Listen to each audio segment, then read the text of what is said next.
Governor Mario Cuomo, Democrat from New York. Take us back to 1984 when the party asked you to deliver the keynote address. What were your initial thoughts? I resisted doing the keynote. I said no repeatedly because I didn't think that I was up to it. I didn't think I had enough stature. I had just been elected governor. I was an unknown lieutenant governor before then, and I had no significance on the national scene at all. I also thought that the best thing for Fritz Mondale was to have Ted Kennedy be the keynote speaker. Remember that at that time, Ted Kennedy had not yet come out for Fritz, and there was some question about whether he would. And I thought that the way to deal with that is to talk to Kennedy, get him to do the keynote, obviously come out from Mondale at the same time. And I did that. I went to Ted Kennedy. I met with him until 3 or 4 o'clock in the morning. I had never spent any time with him before then. And he kind of tentatively agreed, yeah, I'll do the keynote. I called Fritz the next day and said, boy, this is wonderful. You've got Kennedy, he's going to support you, and he'll do the keynote. Fritz says, he's a wonderful guy, Kennedy, but I don't want Kennedy. I want you to do it.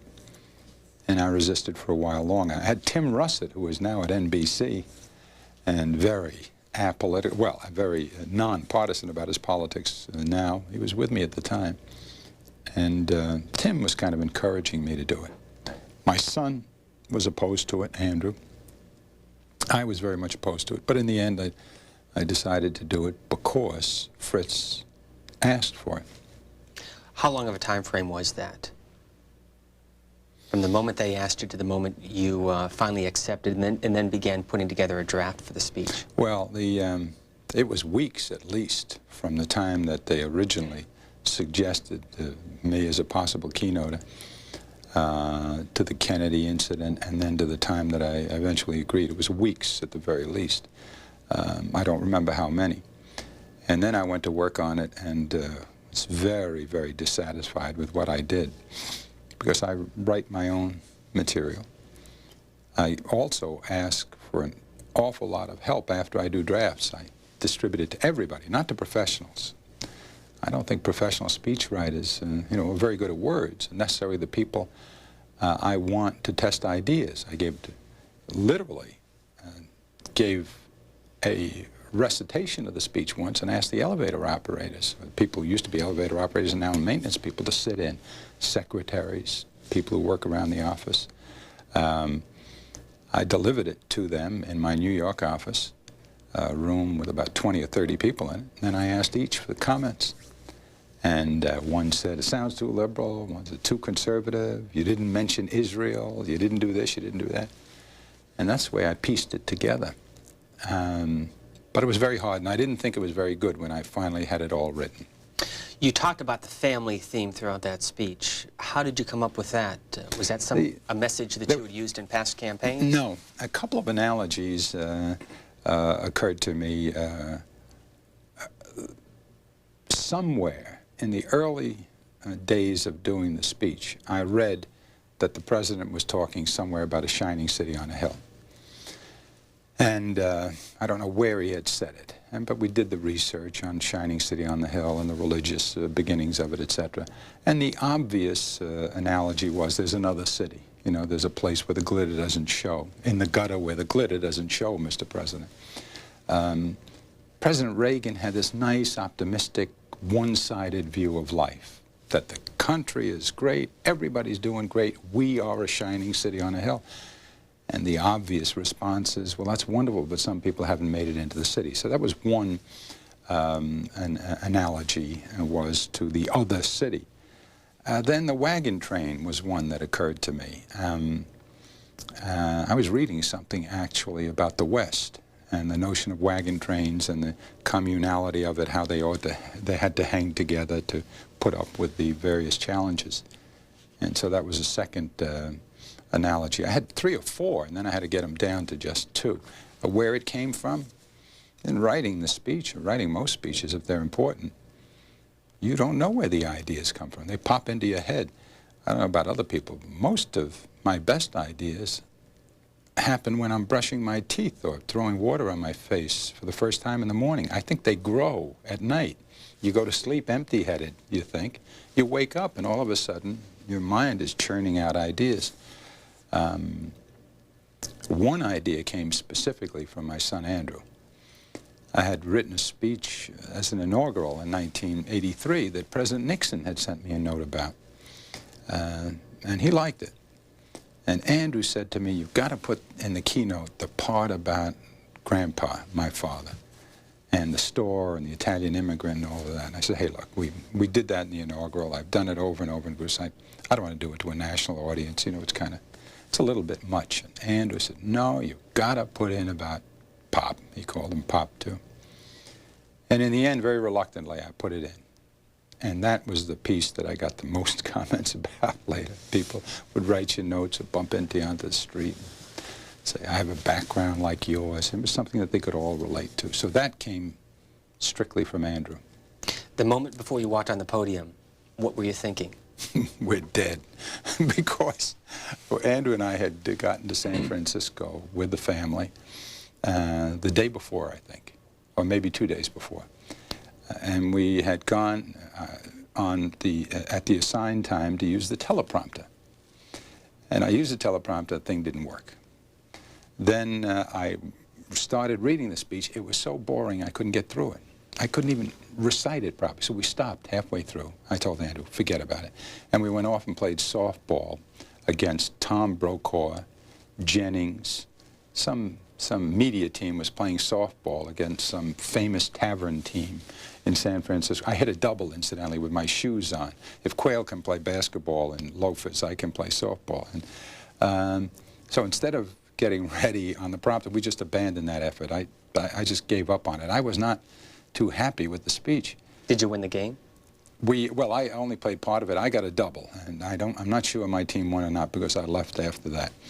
But on the way to the podium, when we finally had to give the keynote, I met Ed Koch, I think. And I think it was Ed Koch who had spoken before me that day. And Koch said, they're not listening, forget about it. This place is a zoo. Then I met President Carter, who was there. And I told him what Koch said. And President Carter said, ignore it. He says, just talk to them as though they were one person sitting on a sofa listening to you, which was very good advice. Also met John Forsyth and looked for some comfort. Before I gave the speech, I said, do you get nervous? I mean, how do you feel? You must be very relaxed. I get very, very nervous. He says, no. He says, I get very nervous, too. This is John Forsyth, the great actor. I get very nervous, too. He says, and a lot of times I bomb. That's all I had to hear. I was ready to slash my wrist. So I wasn't expecting much when I gave the speech. After it was delivered, did something go off in your head that you thought that it was a success? Or when you left, did you have any gut instinct as to how you thought you did? I've been asked this a lot of times, and I've tried to recreate the situation because I'm told by people who were there, some very responsible people like Walter Cronkite, that it was an unusual moment. Not that it was a great speech, but it was an unusual moment, and I've tried very hard to recreate it. And here's what I remember. The room was unruly up until the keynote. Nobody in the hall knew who I was. I had no identity, you know, I was the governor of New York State, but they didn't know me. The instant I started speaking, they came to absolute attention. You could tell just looking down into the faces. And what that said was, look, we're really going to listen. You know, we don't know what you're going to say, but we're really going to listen. We're very serious about winning this thing. We want to be able to applaud. We want something that's significant. We're really listening. So the first impression I had just looking at them, and you have to remember, I was a trial lawyer, a school teacher. I'm used to looking at faces in a jury box, in a classroom, and you do it all the time to see if they're getting the message, if you're reaching them. And I remember being struck by the fact that they were being very good about this. They were going to give you all the benefit of all the doubt, and they were going to sit there and listen. So that was number one. Then after a while, and it started kind of slow, and it was kind of boring. it was obvious to me that this was an audience that wanted to feel things. They wanted to hear about human beings. They wanted to talk, for you to talk about people. And whenever I did, there was a reaction. Whenever you talked about the nuns being killed, or people in the gutter where the glitter doesn't show, they reacted. They felt it.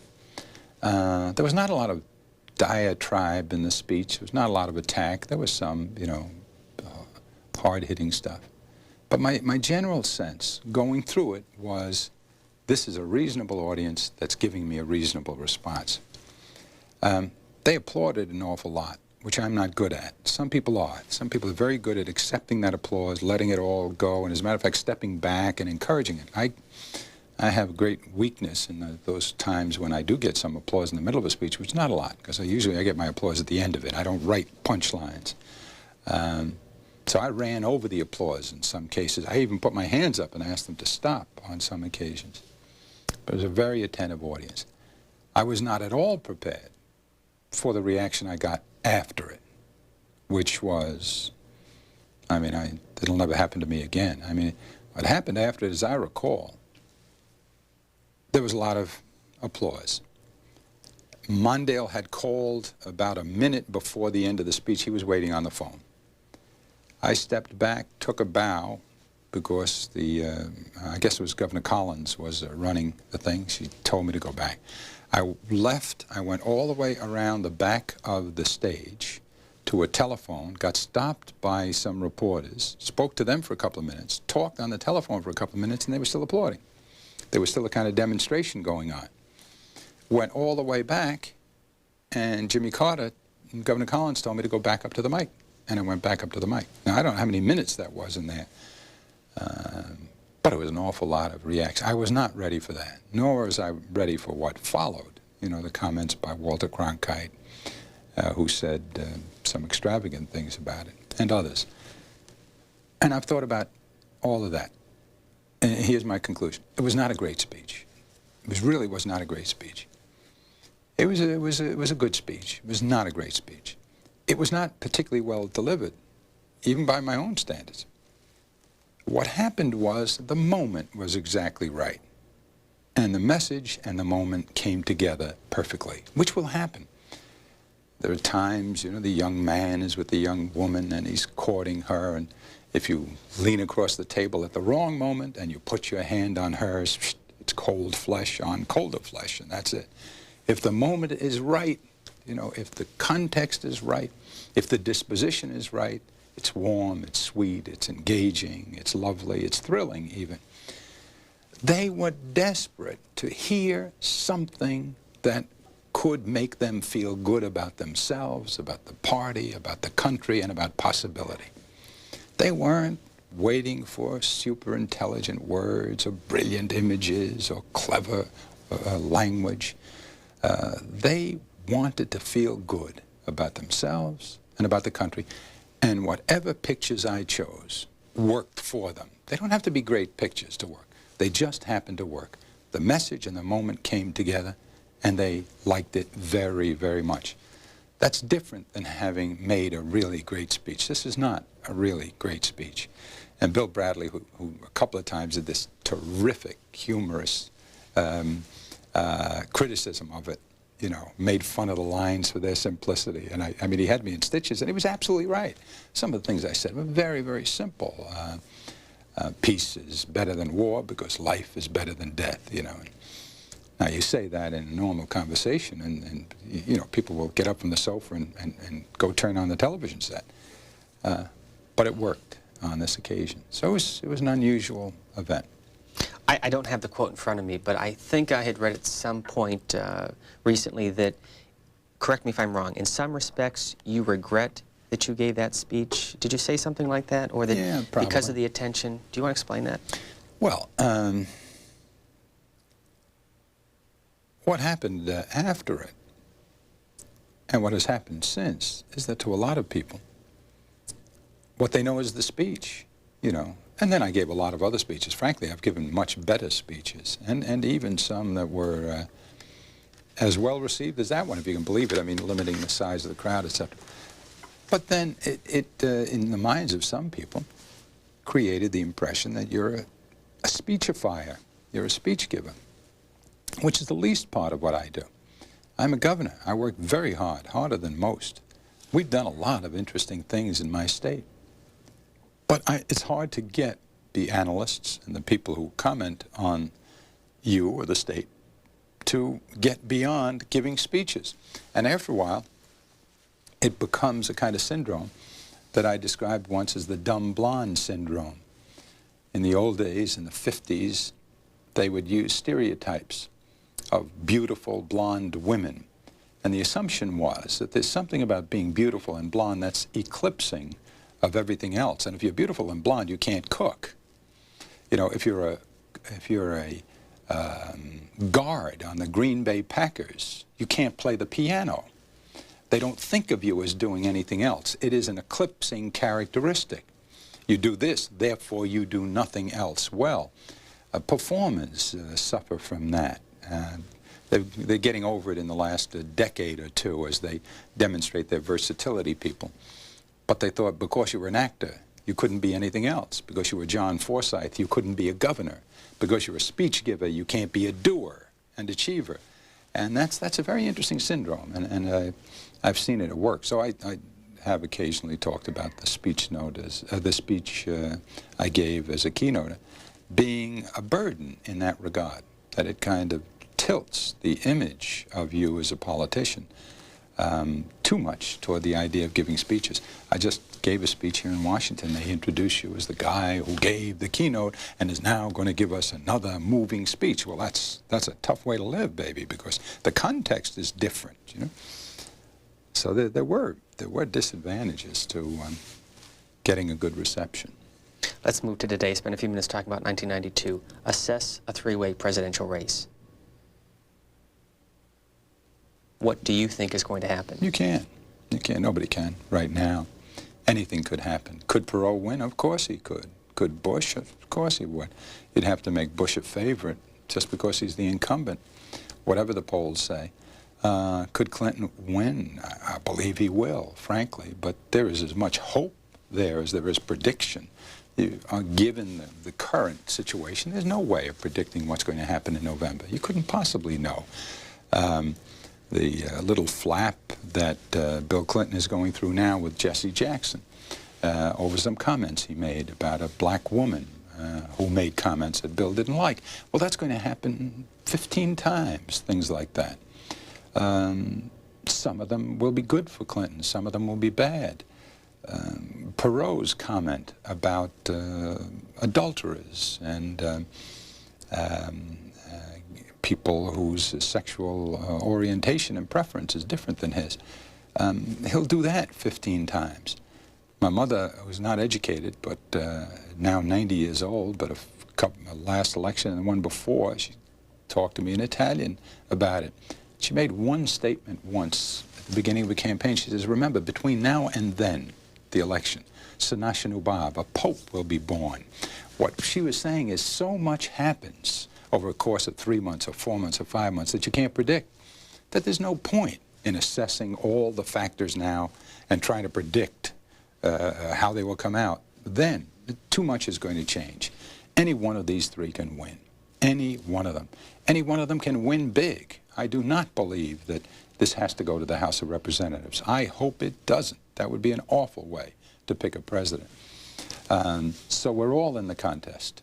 And the contest will go to the person who works the hardest, who is the clearest, and who is the luckiest. And of those three things, probably being the luckiest will be the most significant force. In recent weeks, Vice President Dan Quayle has targeted you, and he is quoted as saying that you're liberalism's sensitive philosopher king. What do you think? Excuse me. That's very nice of him. I don't know why he said it. And I'm not going to ask him to spell the words, but I don't know why he's doing it. I've met the vice president. Seems like a nice fellow. I remember when President Bush was then vice president. He came to New York and he attacked me almost the same way. And George Will called him a lapdog. And he went back and he never attacked me again. And I kind of missed it. So I'm glad they've got Quayle doing it. I don't know why he's doing it. Last year, Governor Bill Clinton said that there was a risk at holding the convention in New York City. Yeah, he shouldn't have said that. And I'm sure he won't say it this year. As you look at the convention, what do you think the message will come out of the Democratic Party? That's very much up to Bill Clinton. But having talked to him very recently and working hard, frankly, to help him every way I can, because I think he's the best thing for this country. Of the three choices we have, there's no doubt in my mind of that. I think what he will try to do is to make the obvious points. You need change. It will not be easy to get the change. It will be inconvenient to a lot of people. You may have to control the benefits you give now. Some of them may have to be limited. You may have to demand more of people than you do now, including taxes from some, those who can most afford it. I think he will deliver those messages with clarity because they happen to be absolutely true.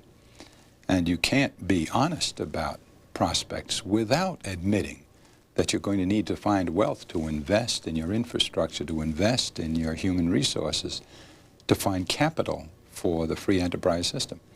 And he's going to be clear about it and plain.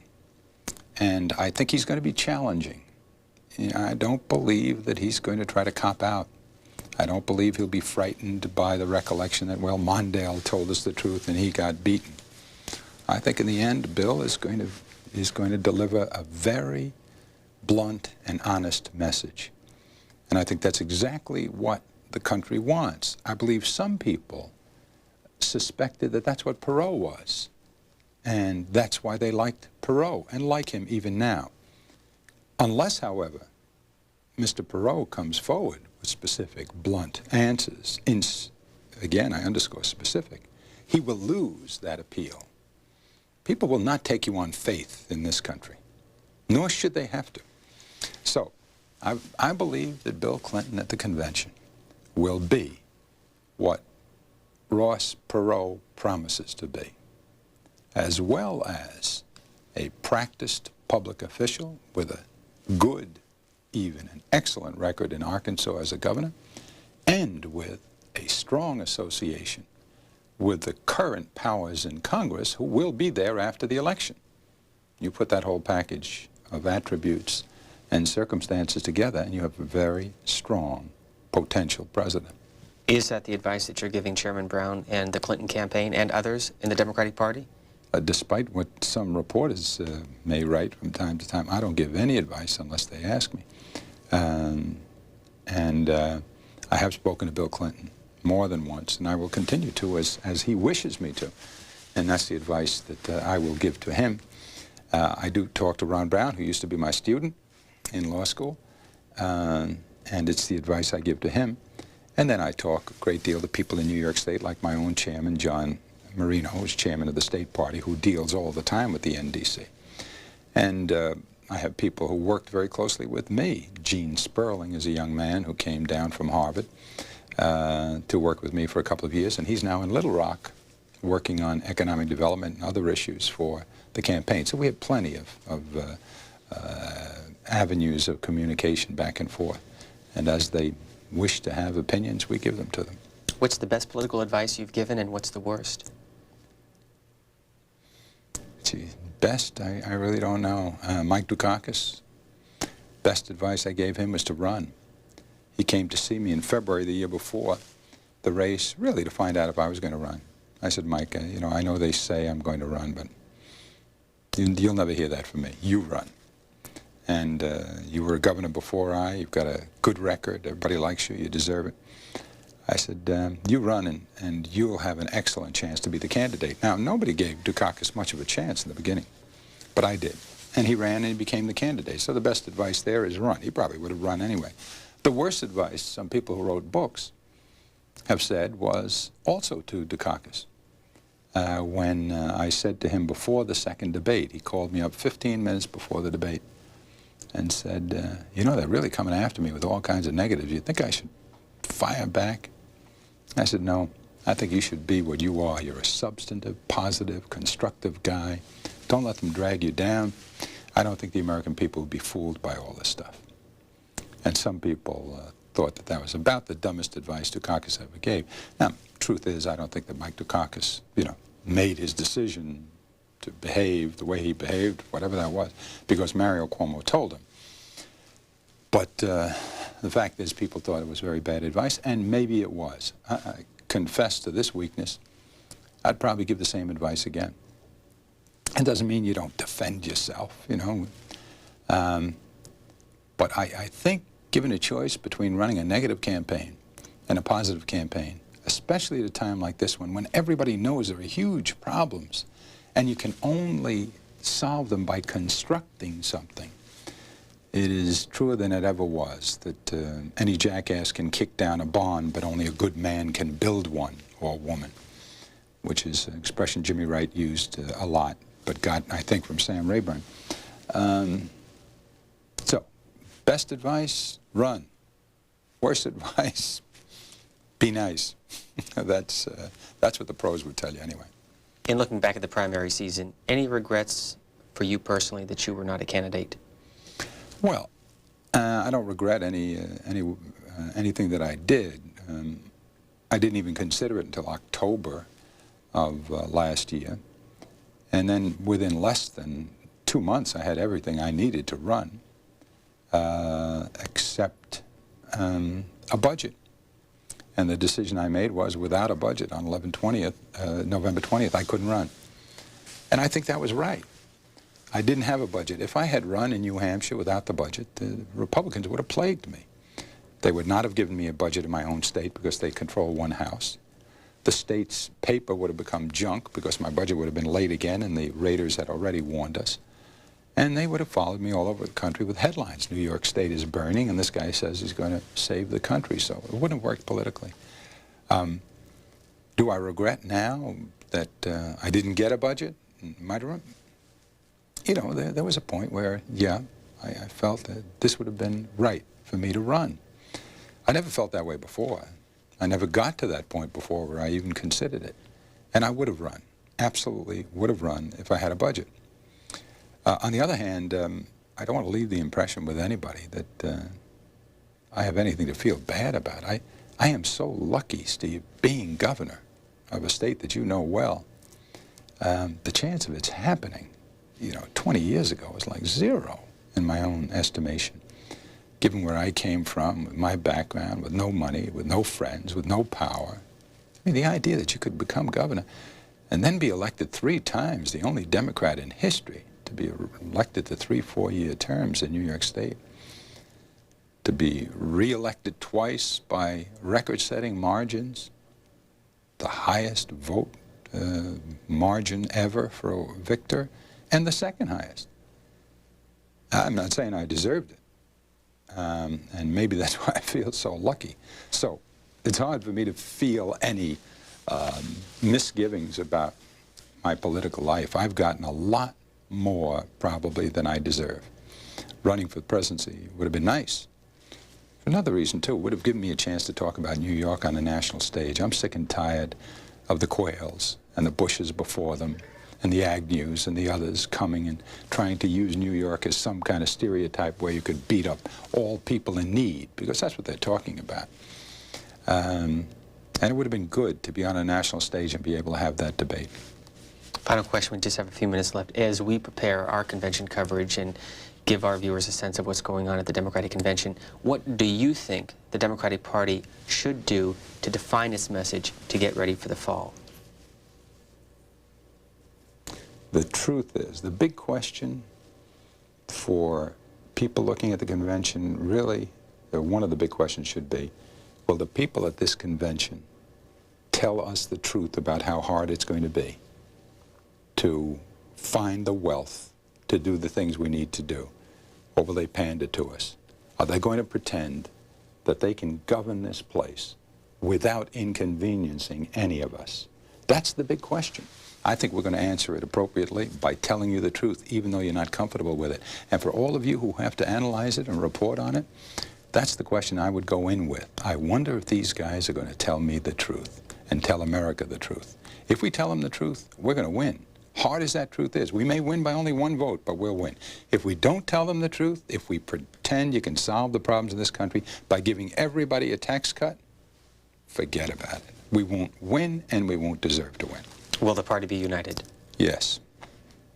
On that note, Governor Mario Cuomo, Democrat from New York, thanks for being with us. Thank you. You're